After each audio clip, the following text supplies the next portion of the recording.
Welcome to this explainer. Today, we're diving into a fascinating paper by Pascal Corbel that's basically going to flip everything you know about intellectual property totally upside down. For decades, we've treated patents like giant legal shields, right? A way to just build a massive wall around an invention. But here's the thing. As the business world hits hyperspeed, that old school model is completely breaking down. So let's explore exactly why it's time to stop looking at your patents as a defensive fortress and start treating them like dynamic, high-value currency. Here is our roadmap for today. We're going to kick things off with the patent paradox and then unpack three really key economic pillars: monopoly rent, Ricardian rent, and Schumpeterian rent. Finally, we'll tie it all together with strategies for surviving and winning in hypercompetition. Let's get into it. All right, Section 1, the patent paradox. Let's start with what is honestly a massive contradiction in modern business strategy. So think about this paradox for a second. If traditional, long-term monopolies are totally dead, why on earth are companies in fast-moving industries, think semiconductors, filing more patents right now than ever before?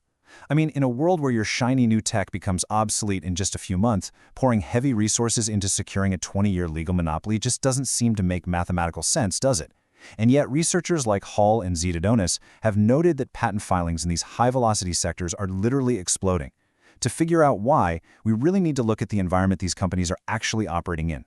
And this brings us to Richard Devaney's concept of hypercompetition. The quote here really says it all. Competitive advantages are strictly temporary.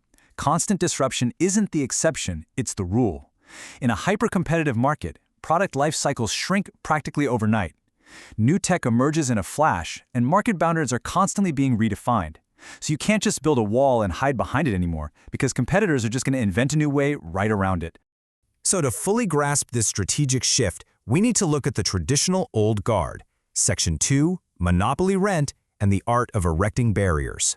Historically, patents were all about securing a monopoly rent, basically creating a static fortress designed to block competitors and guarantee long-term royalties. The whole idea was to capitalize on market imperfections and strong differentiation.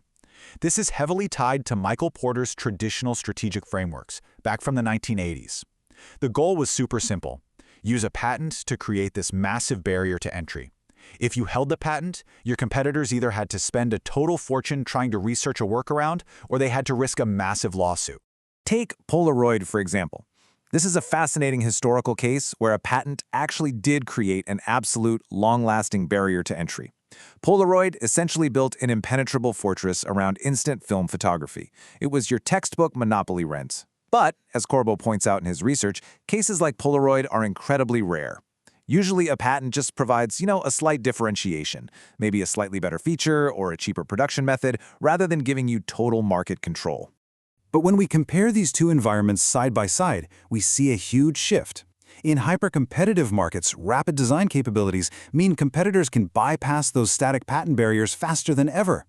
When the environment speeds up, that 20-year monopoly on a specific tiny technical feature becomes totally meaningless, because the market has already moved on to entirely new features. If a patent's only purpose was to generate a lasting monopoly rent, well, logically, companies would have stopped filing them by now.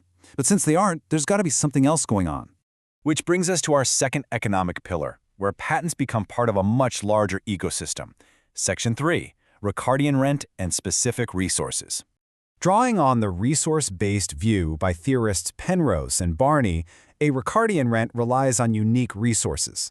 And the reality is, a single patent is rarely strong enough to pull this off on its own. This concept actually originally comes from David Ricardo's old theories on fertile agricultural land, but here, it shifts the focus away from market barriers and instead looks at the highly specific, rare resources a company holds internally. For an internal resource to actually sustain an advantage, Barney argues it has to hit 4 key criteria. It must be rare, valuable, difficult to imitate, and non-substitutable. Hitting all 4 of those is incredibly tough for one isolated patent in a fast-paced market. Why? Well, because getting a patent requires public disclosure. You are literally handing your competitors a blueprint to study and imitate. So how exactly do companies secure a Ricardian rent if a single patent isn't cutting it? They use synergy. Intel gives us a brilliant example of this synergy in action. First, they pushed open standards with their early microprocessors to grab a major market foothold. Then, once they had it, they restricted access to their next-generation models. But crucially, they didn't just rely on patents, oh no. They layered copyrights onto their code, and they heavily leveraged trademarks. Think Intel Inside and Pentium. This created a dense, overlapping web of IP that is vastly harder for competitors to unravel than just one single patent. Okay, now for the real climax of our explainer: how modern companies actually thrive in pure chaos. Section 4. Schumpeterian rent and constant disruption. Named after Joseph Schumpeter, the economist who famously coined the term creative destruction, Schumpeterian rents are entirely about speed. It's about purposefully causing market disequilibrium. In this model, you aren't trying to build a lasting wall at all. You are trying to disrupt the market, grab high profits during the ensuing chaos, and then disrupt the market again right as your competitors finally catch up to your first move. It's a competitive advantage built purely on momentum. This represents the ultimate philosophical shift. We are moving from a static war of position to a highly dynamic war of movement. In the traditional neoclassical process, you build a fortress. But in the Schumpeterian process, you are a fast-moving target. The catch is, if you're constantly innovating, the technologies become incredibly complex. No single company holds all the puzzle pieces anymore. They absolutely have to partner and collaborate. So where exactly do patents fit into a war of movement? Here is the absolute game changer. Patents transform from a defensive shield into literal currency. They become trading cards in global cross-licensing agreements to accelerate innovation. Going back to Hall and Ziedonis' study on the semiconductor industry, they found that companies are racing to build massive patent portfolios, not so they can sue each other, but so they can trade with each other. The technological interdependencies are just so high that companies sign these massive global cross-licensing agreements. Basically, if you want access to a competitor's tech to build your next product, you better have a robust portfolio of your own patents to offer up in exchange. The patent is no longer a wall, it's your ticket to the negotiation table. Let's synthesize all of this. Look at how the role of a patent perfectly mirrors the exact economic rent a company is pursuing. Notice the progression here. If your goal is a monopoly, your patent acts as a traditional block to erect market barriers. If you want a Ricardian advantage to develop specific resources, the patent provides portfolio protection. But if you're chasing Schumpeterian disruption to create permanent disequilibrium, that patent transforms entirely into currency for technology access. Let's apply this academic theory directly to your strategic management playbook. Section 5. Strategies in Hypercompetition. Richard Devini's framework is amazing because it allows leaders to match their specific market environment directly to their IP strategy. Look at the extremes on this table. If you're in a rare, stable market, sure, you can still use patents to erect barriers and make access difficult, but as markets speed up, the strategy has to shift.